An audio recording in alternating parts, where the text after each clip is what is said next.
Session 3. Definitely the last session. Look at our stats. What are we looking I've at? tried my best to be theatrical. It somehow gone down. Yeah, 2 points, I think.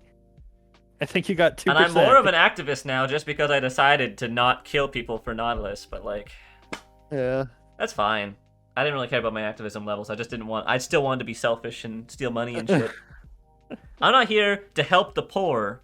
I'm just here to fuck over the rich, okay? Here's the thing, though. I feel like the reason, right? I feel like the reason that you haven't gotten theatricality is because you also make pragmatic choices. So you keep balancing yourself on it. That's true. There's times when I'm like, I'm probably gonna die, so I should be pragmatic about this. And then it ends up that I rugby tackle a guy and kill him. You did break a man's neck. We're at one planning point, so We be got one mindful of left. that one. We only got one. I can't imagine there's going to be too many more opportunities to earn them. I assume there's gonna be like one more. Your ingenuity is really high, though. Got combat.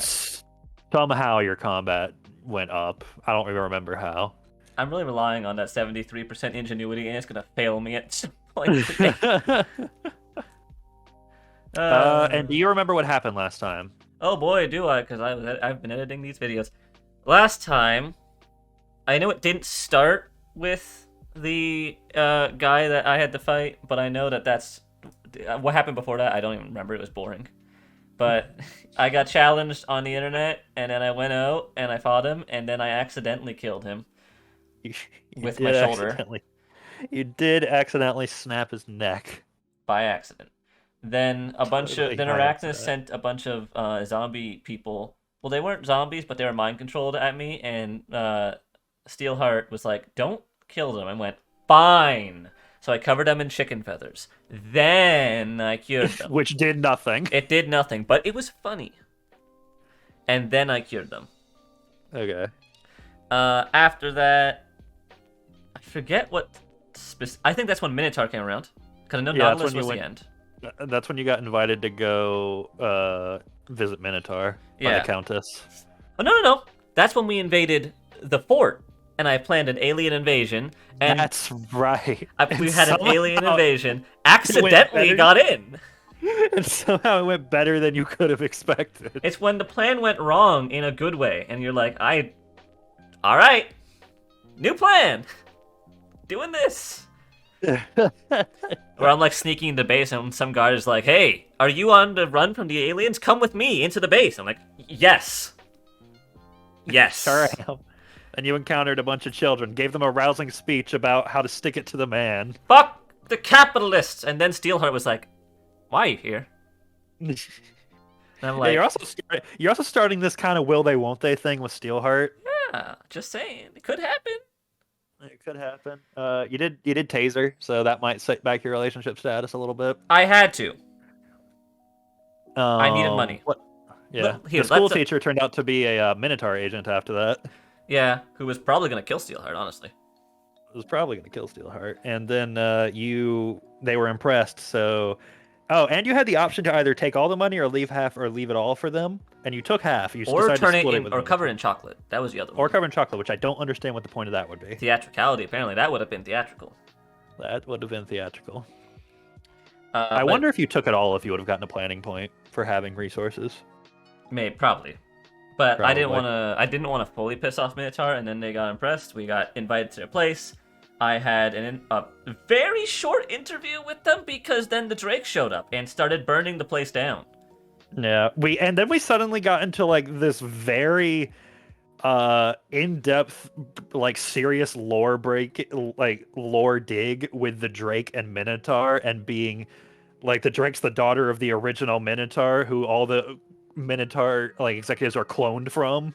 Yeah.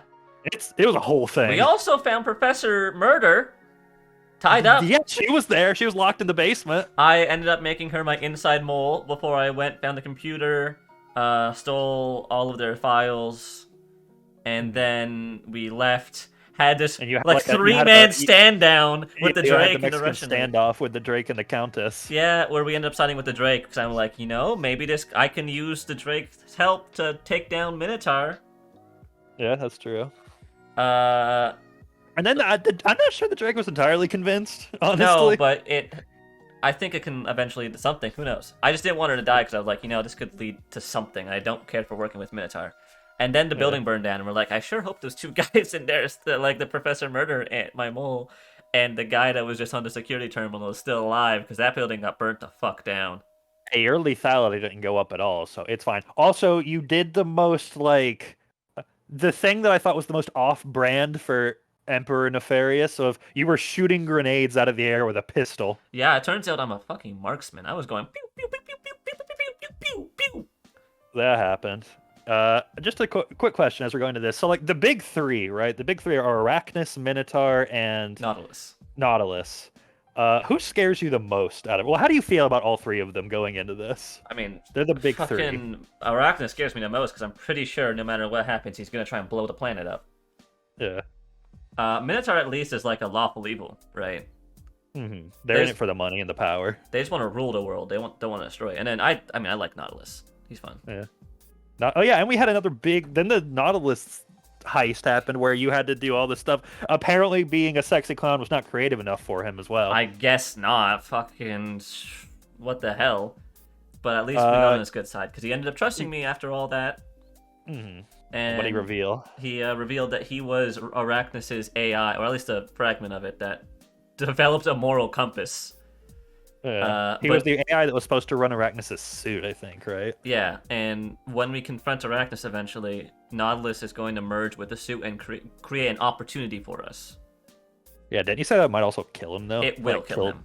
Nautilus, yeah. Because it's basically going to make him go back and recombine with the system. With Arachnus. Yeah. Well, you moderately passed the test, so he trusts you with his life. All right, are we ready for Moon Mulcher? We're going to the moon. We're going to the moon. A few months. Oh, and by the way, just in case anyone's keeping up watching these back to back, the voices will in fact change again because I'm never consistent. Nope. A few months pass. You start a yoga class, and then stop a yoga class. I didn't like it. One of the goons finds a monarch butterfly cocoon, and you spend a magical afternoon in the barracks watching the beautiful creature transform and free itself. Oh wow! I just imagine. I want a comic series just about your Emperor Nefarious' base and the antics with all the goons. That's what I want. We have a union. Oh, and you and your tech teams build the world's most advanced secret satellite base, complete with a giant death laser. You'll be the envy. That escalated. You'll be the envy of the world once you actually get it into space. Why didn't I build it in space? That's step one of space building. Come on, me. You don't build it on the ground and then try to launch it. That's a terrible idea. Like, that's the idea with the space station. You build it in space. So it doesn't need to launch into space. Unfortunately, you won't have anyone to brag to. Your dark space credentials are suspended, and you have ever since you started passing around the information Nautilus gave you about Dr. Arachnus and his plans. I tried to warn everyone. At first, villains just made fun of you for claiming something big was in the works. Then people started getting scared. Then they got angry, calling you a superhero shill, trying to spread panic in the community. Right before you were banned, you saw factions starting to form between the old school villains who tended to believe you and the newer ones who refused to accept it. You started a Reddit war, Kai. I started a flame war. Best way to get banned. You weren't really expecting any help from the supervillain community, but it's still disappointing that you won't have anybody to ooh and ah over your satellite. I'm gonna shoot Arachnus with a space laser. You got banned from Reddit. You got ID banned from Reddit. In its current form, it's about the size and shape of a mini fridge. That's really a death laser the size of a mini fridge, huh? Yeah, it's really... Be afraid. It's compact and can barely hold 24 cans of your favorite cola, let alone you, a death laser, etc. Once it launches into space, however, the millions of nanobots inside will start building part of the base around the rocket. Oh, okay. Oh, okay. So I forgot you just have nanotechnology. I wonder, would you have all this nanotechnology if you didn't choose to be a tech villain at the beginning? Probably. I think so. They'll also build a teleportation device, allowing you to instantly send workers, resources, and pre-built parts. Pure genius. You have some of the most advanced technology that science could fathom. And I spent an afternoon looking at a cocoon hatch into a butterfly. Of course, all the cash you spent on research and funding left you with few resources to actually get the thing into orbit.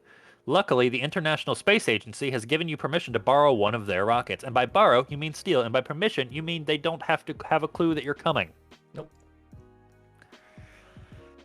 All right. Yeah. Okay, time to get this bad boy into space. After a week of preparation, you and your sidekick are ready to move in the International Space Agency's launch pad at Cape Canoodle. Noodle. Hijack a rocket and blast your payload into space. Snowport clanks, but there's still some decent security. You ready, Slog? Ready for action, Master. That's the first time he's spoken, I think. I think so. Wait, I think that's the voice I gave to the goons. Hold on, I need to give a better one to Slog. What the fuck do you imagine Slog sounding like? Okay. No matter what he just says there, he just says, He's okay. Ramus. He's Ramus. He replies excitedly while standing by your side. For this mission, he's wielding a massive glue-spraying gun attached to a container on his back. Hell yeah. A year into his employment, you think you have a handle on how best to use Slog. He gets moody if you ask him to kill, but there's nobody you'd rather have making a distraction for you. I don't want him to kill, so it's okay. Immobilize them. In 2 minutes, I'll follow. You command. Slog takes off, running through the base, while spraying the powerful adhesive on any military personnel that dares stand in his way. He even flips over a few tanks like a guy whose team just won the pennant. Jesus.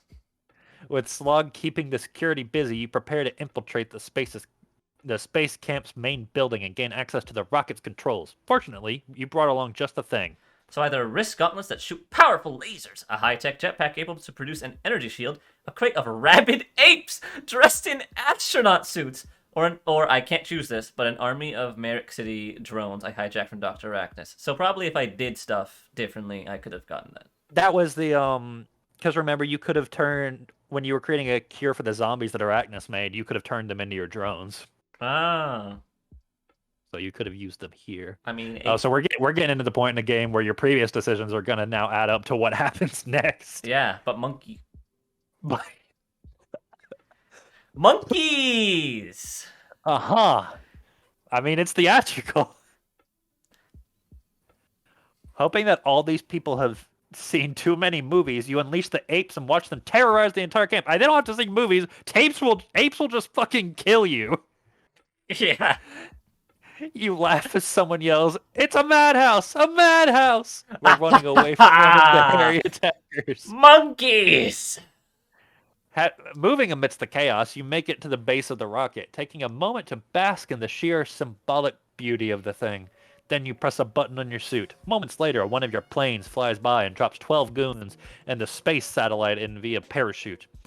You route half the squad through mission control while the other 6 start scaling the rocket, looking for a right place to attach the satellite. Launch team, you ready? ready? I feel like that's not a good plan.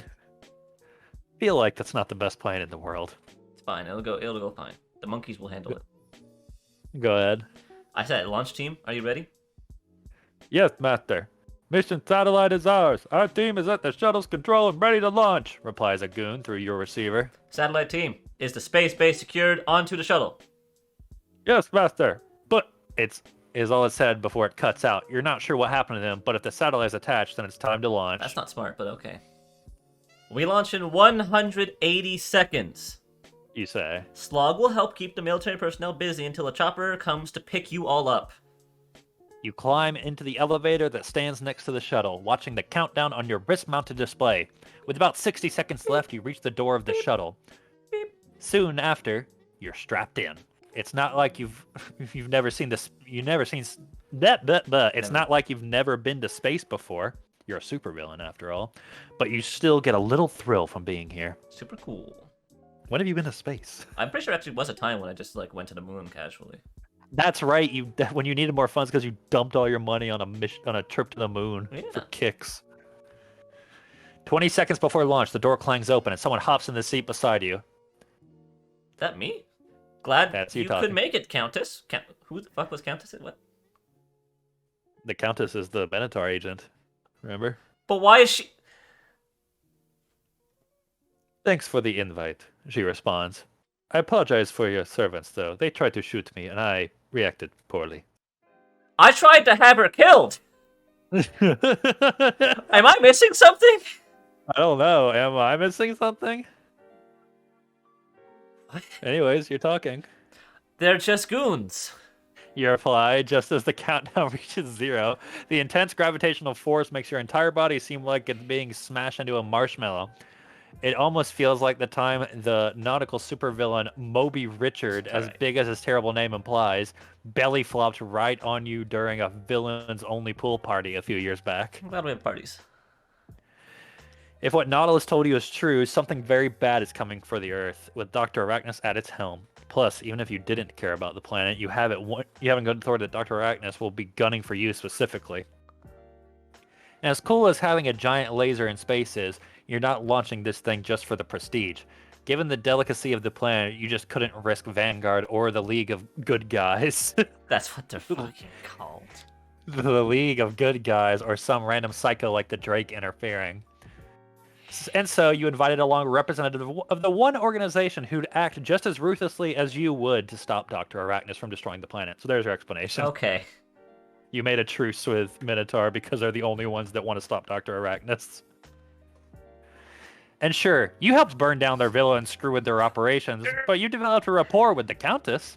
Did I? Enough to make you think you could trust her for backup. A little, at least. You're not crazy. You are a little, but not that crazy. So, do you really think the satellite base will help you stop Arachnus? She asks in the world is in peril version of small talk. Unbuckled from your seat, you fight the urge to play around and do flips as you float around the shuttle. Space is so cool. Maybe. Nautilus wouldn't or couldn't tell me what's actually coming. But in my experience, very few threats can stand up against an orbital death laser. So, I mean, seems like a good plan. You can see the look of discomfort on the Countess's face. She clearly hates the idea of helping you build a powerful laser-equipped space base, but it's not like she has a choice. Out of courtesy, you passed along that Nautilus had told you to her about Dr. Arachnus' upcoming attack. Apparently, Minotaur's crazy clone council wasn't impressed. Minotaur may think it's invincible, but at least the Countess knows just how big of a threat Dr. Arachnus can be. Okay, so you didn't really make a truce with Minotaur. It's more that the Countess offered to help. She specifically. So apparently the Countess is like, hey, you shoot at me, it's another day. It's a Sunday. What can I say? It just happens. It happens. You shoot at me, I shoot at you, you blow your brains out, I take your death laser. No, we see what happens. You float your way down to the shuttle compartment where the satellite's base is welded onto the floor. You attach a device and start inputting commands that will tell the device's nanobots what to do. Before you can finish, the Countess gives you some grim news over the ship's intercom. There's another ship heading this way, Emperor Nefarious. You should come check it out. You head to the front of the ship where all of the surveillance equipment is installed, but the Countess isn't there. In fact, the radar system shows that nothing is headed your way. Uh-oh. You turn around to see her fusing shut the sliding door. Wow, who could have seen this one coming? Oh, wait. Into the compartment with some kind of blowtorch weapon. Despite being in the control room, you can't open the door. The Countess waves through the small glass panel on the door before heading to where the satellite base is. You wonder if this is just opportunistic betrayal or if this was Minotaur's plan all along. After all, they probably think they can fight off Dr. Arachnus better than you can, without having to give you access to an immensely powerful space ray.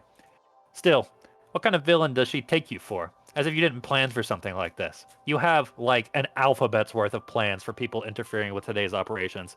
You're barely going to have to crack Plan B here. So, I read it. Use the plasma cutter my goons hit on the ship. Remotely activate the nanobot self-defense measures. Wake up the creature. Or use the shrink ray I brought along.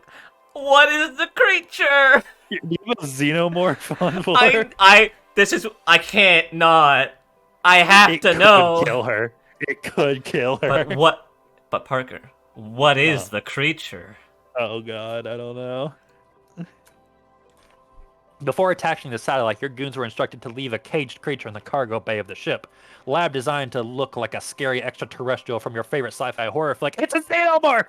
Hell yeah! It's intended for hunting down intruders. You can hear the shouts of terror from the Countess as the creature, remotely awakened and released, chases her around the room. The distraction gives you long enough to finally break through the sealed doors and control the Countess. and confront the Countess, who is backed up in the corner and kicking at the creature to keep it away. She lets out a frustrated sigh as you command the creature to retreat. You have a pet xenomorph. Hell yeah! Yeah! And you win, the Countess sighs, on her face an expression of genuine defeat. What were you trying to do? You ask as if it weren't obvious. If I had finished, Minotaur would have gained direct control over the base. Yeah, really not surprising, although the ease of her surrender kind of is. That's not going to happen. You reply while inputting the last few codes. In about a minute, the nanobots inside the device will emerge, harvesting the rocket from the raw resources needed to build your awesome space base. To your surprise, the Countess pulls out her Minotaur ID and drops it to the ground. Huh? My last act for these fools. They love their money and their power so much. But do they listen when I tell them what I know to be important? Of course not.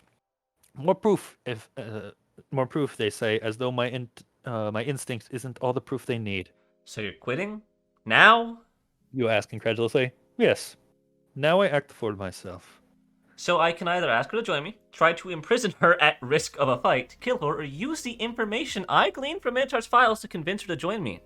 Because that definitely wouldn't have appeared if I didn't get the info, and I'm going to use that one. I could use a badass Russian spy on my team. Enemies to lovers with Countess. Maybe not. No, Kai's been schmoozing the cop this whole time. Yeah, the super cool spy. Basically Black Widow. I know why you're doing this. You say softly. The Countess looks at you warily. Oh, so easily you know my heart. You nod, solemn. I saw your file back at the villa. Did you know that Minotaur knows about how you spend your money? The kids, the orphanages? She slumps in the low gravity. Suspected, perhaps. They have so very many eyes, and now you know as well, she sighs. You know I will kill you if this information spreads. I know. I also know that those kids are in danger from Arachnus if he isn't stopped. And I know it would be easier to stop him with your help. She nods, not making eye contact. Yes, of course. No more tricks this time. I am yours. And she extends her hand to shake just as the nanobots activate. She looks up at you and smiles. Thank you. You're pleased to see how fast the nanobots work as they spread from the satellite base, quickly transforming the rocket into a lavish space-borne base. Hell yeah. Their first priority is constructing your telepad. Once it's active, more nanobots begin teleporting in, accelerating the construction process. In roughly 2 hours' time, the entire shuttle has been transformed into a decent-sized base with multiple rooms, fully stocked amenities, and a high-powered laser weapon roughly the size of a small building. That's more like it. Time to test this bad boy. You say to yourself while activating the laser's charging function, it'll take at least 10 minutes to recharge, a lifetime to the average villain.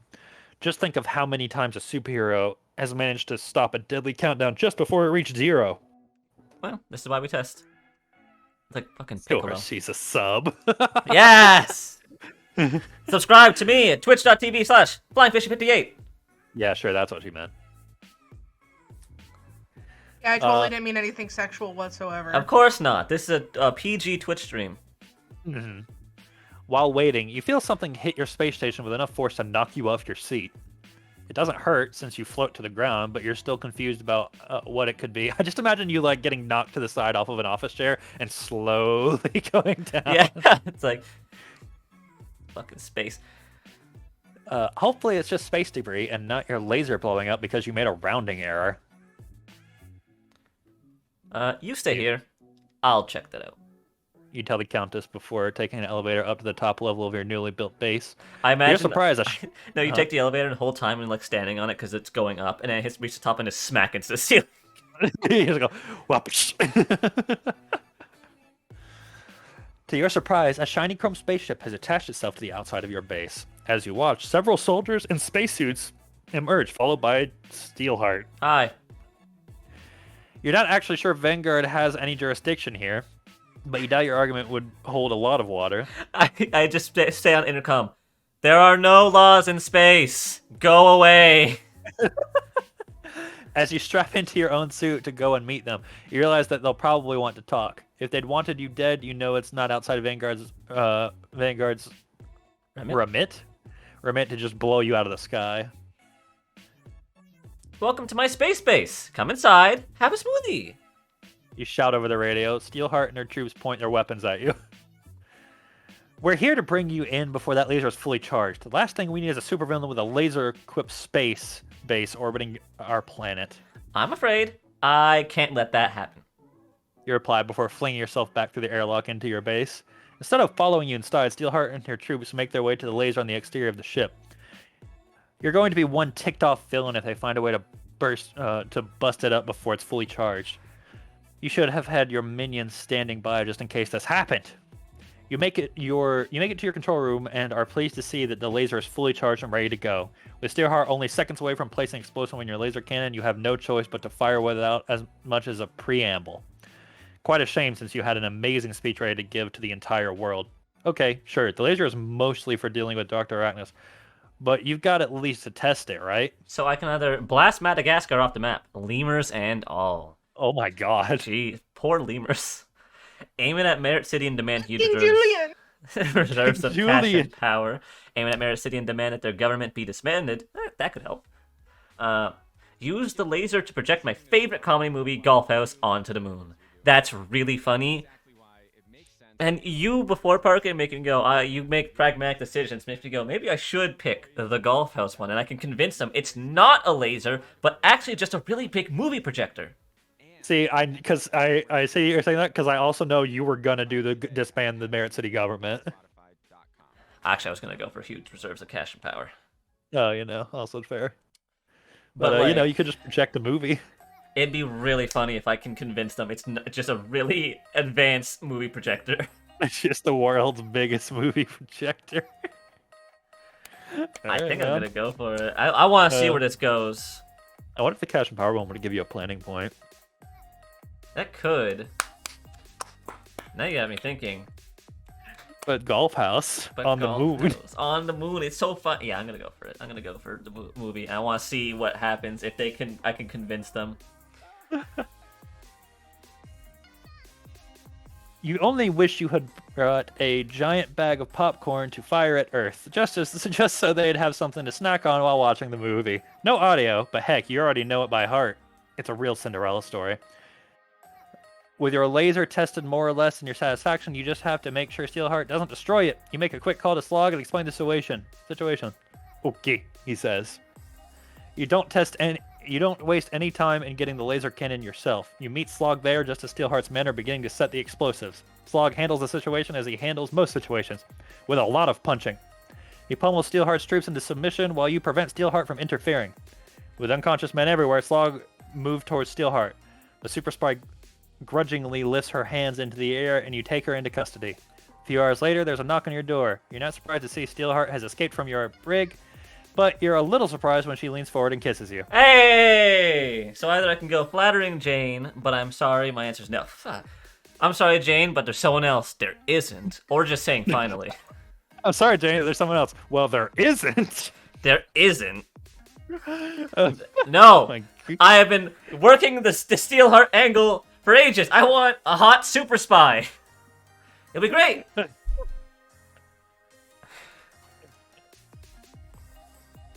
Oh, You grab Steelheart's hand and lead her to your bed. Steelheart snorts. You don't waste any time, do you? we're... This is no longer PG. Uh-huh. Under the circumstances, You say. we don't really have time to waste. Fair point. She runs her fingers through your hair and kisses you a second time. Then she flops back against the pillows of your bed and a glimmer of amusement in her eyes. You amaze me. You aren't even surprised that a top Vanguard agent would want to do this. Either I know I'm irresistible. I was too happy to question it. Good point. Why are you really here? You just pull a gun out. Why are you really here? I'm irresistible, though. I mean, there's no, like... I'm just making sure there's no, like, fucking... Your theatricality didn't even go on. What? The movie theater!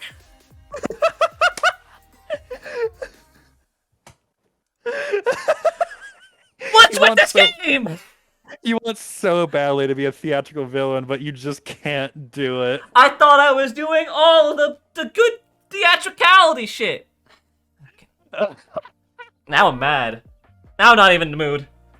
Not even in the mood. I know, I'm irresistible.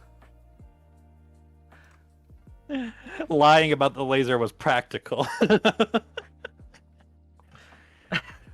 She barks a short laugh and shakes her head. Amazing. You'll take it as a compliment as it appears to be the surface. Starhawk folds her arms and stares somewhere just over your shoulder, her gaze dead and soft. To tell you the truth, I'm not sure when I started feeling this way. Somehow, through all of our conflicts and confrontations, I realized that despite everything, you're not such a bad person. I haven't killed anyone except that one guy, and it was an accident. I feel like you killed that guy and then like you were brushing something under a carpet, you like nudged his body into a hole or something. Yeah, I didn't click anything. What'd I click? This is the same page. Oh, then what just happened? Just like I have no idea. I'm scared. Neither are you. You say after a moment. She smiles. Not as unusual, you know. These things happen all the time. They usually end in heartbreak.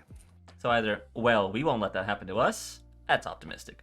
It's a chance we have to take. No matter what happens, we'll always have tonight. I'm sorry. Maybe we shouldn't. Crazy. I could die. It's probably one of these two. Mm-hmm. I'm not gonna be optimistic. It's very likely that she just gets like a thing from the boss saying kill him, and she's like, okay, I'm not. We have our jobs, okay? Abby, you knew it was only a matter of time. It happens in D&D to everyone else. Yeah, I'll go with this one. That actually sounds like a smooth line. Does it? Okay. Judgment from Parker. Okay, listen, man. I'm Steelheart. I'm just thinking, like, really? Okay. I'll change it. I'll change it.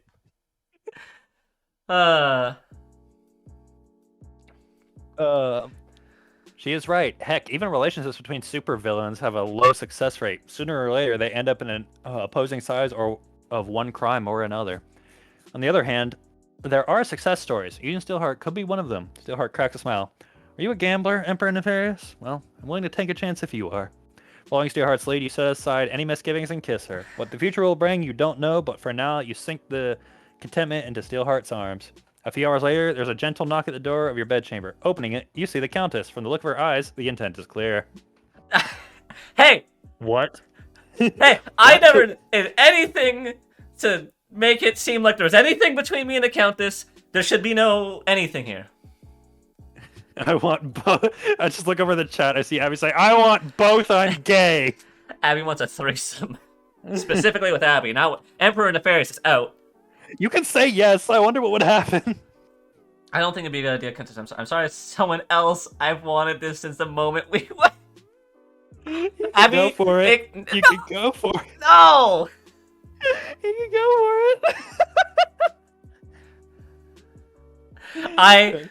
I'm doing what I would do in this story. Abby, you can play it and get the threesome if you want. Oh, man. Yeah, let's go with that first one. I feel like if you say there's someone else, she's gonna murder someone. The look of shock on her face is priceless. You don't think she gets turned down very often. Propped up by one elbow, Steelheart watches you from the bed with a look of wry amusement. Well, you're certainly popular today. She doesn't sound too jealous, but you hurry back to her anyway and shake the Countess' interest from your thoughts. You just open the door. She didn't say anything. You say no and then close the door. What the fuck? What the fuck?